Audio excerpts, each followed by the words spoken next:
Hi, and welcome everybody to another edition of the Winner's Circle Sports Betting Podcast.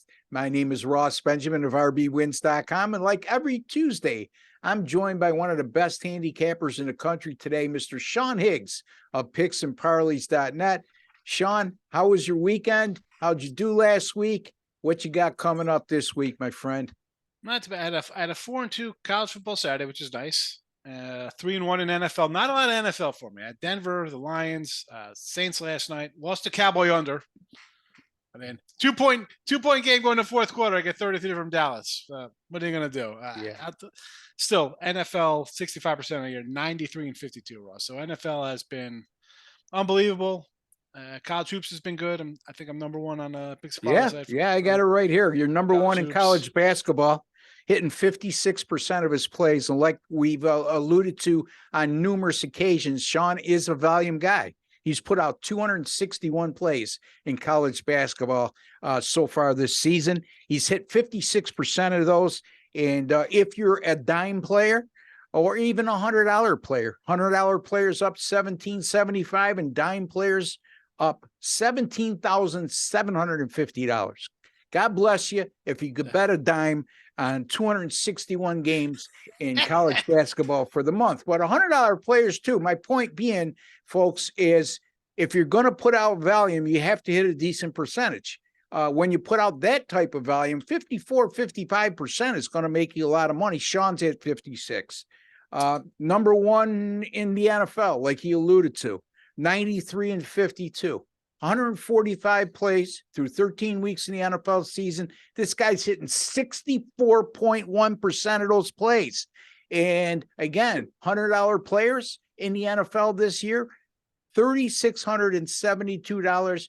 And those out there that could afford to bet a dime a game at that kind of volume, $36,720. What am I missing? Number 5 in the NBA as well. And he doesn't even like the NBA. He's only put out 15 plays, but he's hit 9 and 6. So tremendous job by Sean Higgs at PicksandParleys.net. On top of that, Sean, you might want to tell him a bit about your midday report that you put out at PicksandParleys.net. And it's Monday through Sunday, correct? Every day, 7 days a week, midday money. And again, it's on the Picks Parlay channel. It's also on the Win a Free Pick page, YouTube. My Twitter is Mr. Sean Higgs. And Ross, you mentioned like what people bet per game, because people are like, oh, what do you bet? And college basketball to start the year, and you're betting 20 games, 15 games. I'm betting like $150 to $300. It's not like, people come in, I'm betting 10,000 a game. No. You don't have to. You know what? You don't have to, because bottom line is this. With that volume of plays, if you got off to a bad start, it's going to make you bet scared, or it's going to run you low on funds that early in the year. So, exactly. I mean, you bet within your means. If 150 to 300 is within your means, and even if you bet just $50 to $100, do the math, folks. It is. You should always have about 10 times your bankroll to withstand those losses. So that's why you start small. Like any sport, you think your numbers are good, Russ, but until they come out and see how you're doing, you don't want to lose everything in the second week of September with NFL. That's why money management is so important with me. And I know that Sean is also a big stickler on that as well. And I don't know about you, Sean, I can't speak for you, but nothing is more irritating and less tolerable, for me than people calling me up that did not exercise proper money management, doubled up after a losing week and then lost more, tripled up when we're 7-0 and lose the 8th game, and now they're at a break-even point. You get what I'm trying to say with that, right? I had to lose a day. What are you talking about? We go 7-3 in NFL. Well, I did this, and then I had a parlay. Hey, I can't help you, bro. I listen to somebody else. You know what? I can only be accountable for myself. That's the bottom line. How about all the way? There you go. You like something a little more? I'll tell you. Put a little more on this. You like something, right? You have a best bet. You like something more? It's not. We're not tripling up our bet. We're putting a little more on it. That's it. I mean, I always say my best bets, I put 50% more on it, and I only put out one best bet a day in each individual sport. Sometimes I go days without a best bet. Okay. And the whole idea is you don't want to lose. If you lose a best bet and you're playing twice as much, on a best bet. Now you got to win 3 regular games just to get ahead. You know, it's like being a huge fave in like hockey or some money line fave. Yeah. Okay, it looks good, but then it loses and you got to go 3 times. I'd rather just bypass that. Don't worry about it. Just something else out there. Why have I got to win 3 to win 1? No. Especially, I'm going to talk about a game today that it makes me a little bit uncomfortable. But at the end of the day, I am not a proponent of betting where the money's going, but sometimes you have to. Anyway, myself, rbwins.com. You could find me right there, folks, coming off another winning week in the NFL for the 3rd consecutive week. Not doing quite as well as Craig, but I am in the right now at Sports Memo number 3 for the season in the NFL. I'm hitting 58%, a little over 58% of my plays for the entire season. And my NFL best bets for the season are 12-4. I call them my 10-star top plays. College basketball, red hot right now, folks. 16-8 with my last 24.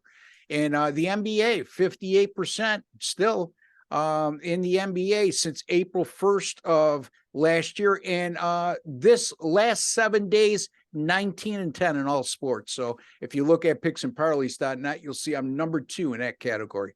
Anyway, we're talking NFL today, and Sean's going to take a look at the Detroit Lions and the Minnesota Vikings. Boy, oh boy, the Vikings open as a favorite. Detroit, break up the Lions, or as I call them on Picks and Parleys, the Detroit Lennies. As the Lions right now a 2.5-point favorite, Sean, and the total is an enormous 53.5. And I know a lot of people are looking forward to a high-scoring, entertaining game, but I'll let you tell us what you think.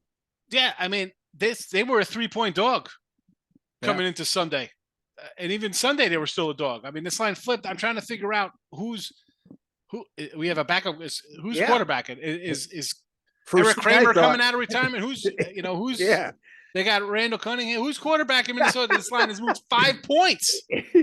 Yeah, it might be Ron Jaworski for all we know. I mean, holy cow! And listen, I like the Lions getting points. I like them here laying points. Now they're 4-3 their last 7. They could be 7-0. Ross. They blew the game against Buffalo. They were there the whole time. We had them. We did a show on that. We said let's take the Lions. You took the Lions, yes, plus the 9. Yeah. Miami, they had a lead on Miami. They got caught late there. The Dallas game, although Dallas ended up covering a double digit there, that game was like 7-6 in the fourth quarter. That was a back and forth game. They've really turned it on. And as they get a little healthy, you see like the talent on the offensive side of the ball come in. As bad as Goff is, not as bad. I mean, he's serviceable. The guy got to the Super Bowl. Well, he got to the Super Bowl with the Rams one year. You're winning games. And this Minnesota team, man, is there more disrespected? What are they, 10-2? They're 10-2, and they're an underdog against a 5-7 team. And it's 5-7, yeah. And the 2 games they lost, Philly and Dallas, probably 2 of the best. Obviously better than them, but they're 2 of the best teams in the NFC, maybe in all of NFL. I'm still leaning to Detroit here. I like Detroit when it was a small dog. Now it's flipped. It does have me worried a little bit. Like, why is this line moving like this? Because Ross, you know as well as I do, the people betting on Sunday, Monday are not people turning into podcasts and watching ESPN and Fox and seeing what guys got. That's all late. That's all game day kind of stuff. We got line moves. Those are big guys that are betting on Sunday. To flip this the way it has, boys, there's something going. I don't know what's going on. Is there an injury we don't know about? It's kind of worrisome to me. It's the first thing that I'll look for. You already touched upon it. Is when you saw this line. Okay, well, what am I missing? Who's out? Is there somebody that I'm not aware of that's hurt? It's got to be a key player. Is it a quarterback? Is it a receiver? Yeah. This is like Seattle playing Tampa Bay, and Tampa Bay it started as like a little dog in Germany, and all of a sudden it flips to Tampa Bay as a favorite. You're like, Tampa Bay the favorite. They got like 2 wins on here. What are you talking about? And then you see this game, it's the same. Like, what is going on here? Yeah. And again, when I see a fishy line like this, I go with a contrarian approach most times. Yep. I haven't committed to this game yet, but that's the first thing that comes to mind is why is a 5-7 team who's historically been bad over the last decade.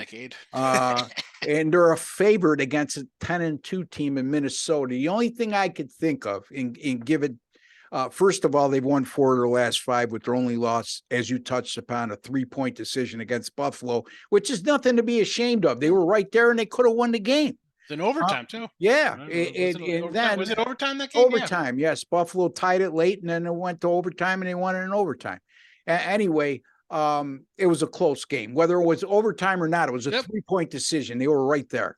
And now, you can make a case they're still have an outside chance if they could run the table of being a wild card team. It's not out of the realm of possibility. We've seen weirder things happen, right, Sean? Yeah. So in Minnesota, really, what are they playing for?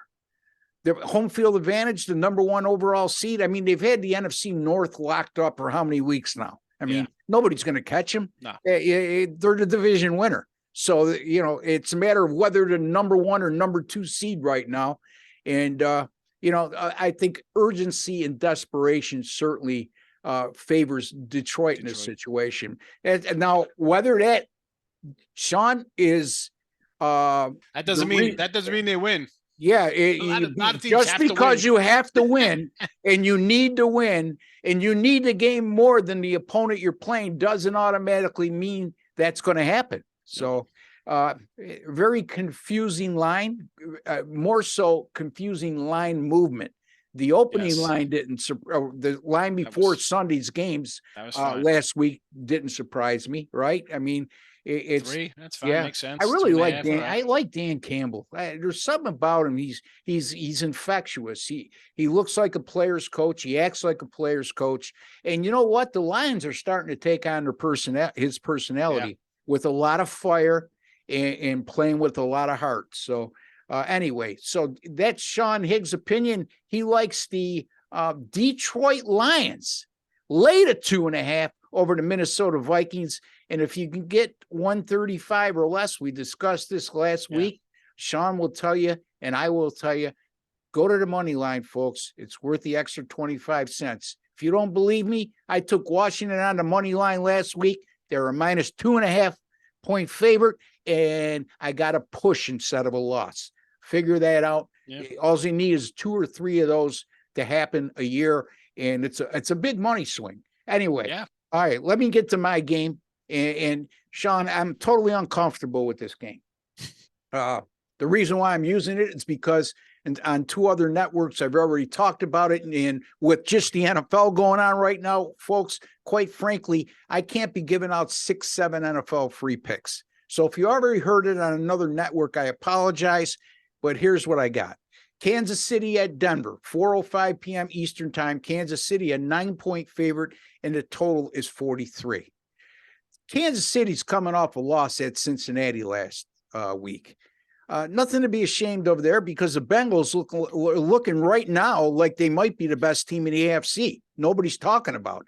Anyway, since October 17th of 2019, when Kansas City is coming off a loss, they've gone 11-1 straight up and 8-4 against the spread. That includes 5-0 straight up in ATS. Off a loss if they're an away favorite of 10 or less, which they won those games by an average of 14.6 points per game. The beat goes on. Kansas City has won 13 straight games against Denver, has covered 9, lost 3, and pushed on 1 occasion. So 75% ATS win percentage on top of winning all those 13 games. And the average margin of victory in those 13 games, 12.3 points per game. Here's the contrast here that really sticks out to me. Kansas City's number 1 in total offense, number 1 in scoring offense. Conversely, Denver, number 32 in total offense, and number 32 in scoring offense, 13.8 points per game. Sean, that's not a real good sign when you're playing the Kansas City Chiefs, if that's all you're averaging per game. I get it that Denver's defense is extremely good. But San Francisco's defense, I think, is extremely good, too. And Kansas City went there and hung up 43 points. Yeah, on the 49ers and about 450 yards. So Denver 0-4 in the last 4 and 1-8 in their last 9 games. Their only win came in Europe against Jacksonville. So, 0-8 in their last 8 in games played in the States. Denver scored 16 or less in 10 of 12 games this year. Already touched about the anemic offense. That really puts things in perspective. You know, you're playing Kansas City, you're getting 9 points. You scored 16 or less on 10 of 12 games this year. It doesn't take much for Kansas City to win this game. And I just think that the Denver defense is going to be taxed, tired, and worn down by the second half. And also, since 2020, the Denver Broncos, who covered their last game as a big dog at Baltimore in a 10-9 loss, they're 1-8 straight up in ATS at home off an ATS win. And they lost those games by an average of 13 point, or outscored in those 9 games by an average of 13.4 points per contest. Just overwhelming data, you know, and when I just stop and think about it, I just hate taking public sides. And trust me when I tell you, it's a public side now, and nothing is going to change between now and then. Especially a public, like, it's a 9.5, might as well be 10. It's a double-digit road fave against a division rival. Yeah. You know, but you mentioned the score against the Niners, the same team that Denver won 11-10 against. Yeah, and that was in week 3. So, but this Denver offense still has not improved. Yeah, and that was with Lance at quarterback. So no, that was Garoppolo came out. Was it Garoppolo there? His first start. Right, because he got hurt in the first game. Right. So no rhyme or reason. It's the NFL, you know.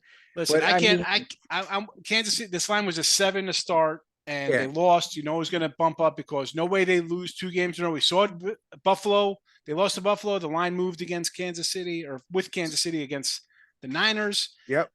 My drawback here. Listen, 7. I could lay 7.5, 8. Yeah. You know, it gets closer to 10. You're like, oh boy, I don't want to go this high. And also for the Bengals have not beaten them 3 straight times, so it's not like that's a game they take lightly. No. But it's tough. I'd rather lay the 10 with KC than take it with Kansas City. Yeah, I was going to ask you with Denver. I'd rather lay. I'm laying. I'm laying before I'm taking it because play the devil's advocate. Make a case for me with Denver. Can you? I don't know, because I couldn't. This is what I said about taking the Saints last time, and it was 6.5. Came all the way down. We're still betting on Tom Brady like he's 25 and not 45. They've yet to score offensively. What are we waiting on? You're still going to take – and I took Denver in the points last week because Baltimore is a team that kind of plays down the competition. Yeah, like they Kansas City doesn't. Yeah, it's similar scenario 2 weeks before against Carolina when they were double-digit favorite and they win the game, 13-3? You know, they didn't cover. They play down. And, same thing. Kansas City's not going to play down. I can't just bet on Denver like, well, they're going to show up today at home. Yeah. Because they're playing Kansas City. 17-7 gets you a cover here. You know, maybe Kansas City doesn't put up their 30 points, but I mean, what's Denver scoring? They're scoring 13.8 points per game. Well, I'm just saying exactly. What are they scoring today against Kansas City? I mean, again, it's not like Kansas City's a dominant defensive team. I think it's going to be more of the fact that because Denver is so anemic offensively, and the fact as good as Denver's defense is, Kansas City will I could see them wearing them down by the second half, and they'll be hard to stop. Kansas City has half their receivers on the injured reserve and still nearly pulled off a win over Cincinnati. You know what I mean? And listen, that was a upset, but let's be honest. The Bengals have won twice against them. That's just the public. They can't have Kansas City as a dog because everybody be on Kansas City. I had the Bengals last week. I did. Again, I thought it was a great spot for them. And again, I just mentioned before, this is difficult for me to say because you know where my allegiance is locally. But bottom line is you'd be hard pressed to tell me that Cincinnati's not playing as good or better than anybody in the AFC right now. Definitely Team to keep an eye on. Think about it, Sean. They replaced 4 out of the 5 offensive line starters from a year ago that went to the Super Bowl. But you remember, they couldn't protect a quarterback last year. It's been vastly different as the season's gone on. One of the hardest position groups, and you know this from playing the game yourself, one of the hardest position groups to gel when everybody is pretty much new to a system is the offensive line. And you saw that in week 1 and 2. You saw Pittsburgh get some interceptions against them. And then Dallas, with a good pass rush, kind of played, since he came back a little bit. But listen, now you're 10 games in. It's mid-December. Your team's Yeah. You see the record. I mean, they start out a little slow, and here they go. Here they Here go. they Because come. they're 8-4. Kansas City is 9-3, and Buffalo's 9-3. The skill position players are there for them, so it's not like they can't. The only thing about Kansas City in terms of the number one seed, if you look at the remaining schedule, they play Denver twice. I think they play 5 losing teams, teams with losing records currently is remaining on their schedule. So it's going to take a huge upset to beat them down the stretch. So there's going to be a lot of pressure on Buffalo and Cincinnati to keep up and win. But you never know, Sean. We've seen stranger things happen. Hey, Patrick Mahomes can go out next week and tear his knee ligament. I hope not. I'm a Buffalo fan at heart, but I just hate seeing the guys, glamour guys like Mahomes or any one of those, Josh Allen, getting hurt. Takes away from the game, takes away from how much we enjoy the NFL. Anyway, all right, Sean, always a pleasure, my man. We'll be back with Sean. By the way, folks, every Friday afternoon, Mr. Higgs, who's undeniably one of the best handicappers in college basketball in the country. He is. Right now. Listen, numbers don't lie and liars don't figure, buddy. That's what I say. And also myself, 16-8 the last 24 in college basketball over the last couple weeks, and 19-10 over the last 7 days. You can find Sean over at picksandparleys.net. You could also watch his Midday Money podcast every day, live, noon Eastern time, right there on the homepage at picksandparleys.net, or by just going to the picksandparleys.net YouTube channel. Speaking of YouTube channels, folks, if you have not subscribed yet, some of the best handicappers in the country. Yes, we're coming off a bad week last week. Okay. Somebody had to bring it up after 7 straight winning games. I had TCU in this video. I said, no way. They find ways to win. They found a way to lose by not doing a quarterback sneak from the half-yard line. What's we went 2-8. We went, I know.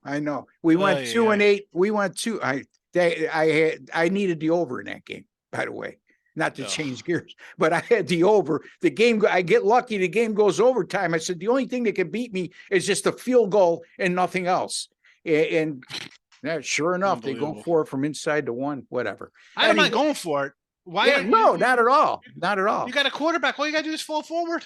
Yeah. And that's any team. Forget about team I bet on. Any team I see that we're handing off to the guy 7 yards behind us. What are we doing? I don't get that. Yeah, I mean, maybe we're in a shotgun running a pass. Why are teams running the shotgun on 4.5 yard to go, 3.5 yard to go? It's stupid. It's absolutely stupid. Anyway, why don't you just run the fumble rooski if you're going to get creative and do shotgun? Yeah, or run that one play to everybody gets behind the quarterback and just pushes them forward. That's it. Yeah, how hard is it? It's not. But we try to be too smart in this game sometime, meaning the head coaches. Anyway, I've never been accused of being too smart. So a smart ass, maybe, but I don't know about intelligent wise. We may both fall short on many levels, but not when it comes to sports betting. So again, folks, we'll be back with Sean on Friday. I'll be back tomorrow with Big Al McMorty. I'll also be back tomorrow with Jesse Schul discussing college basketball. Me and El got a couple more NFL free picks for you. And then Sean will be back with us on Friday. Doug Upstone on Thursday in the NFL podcast. So a lot of good things coming up. And we're going to have a better week this week. I promise you, folks. In any event, until the next time, good luck and God bless.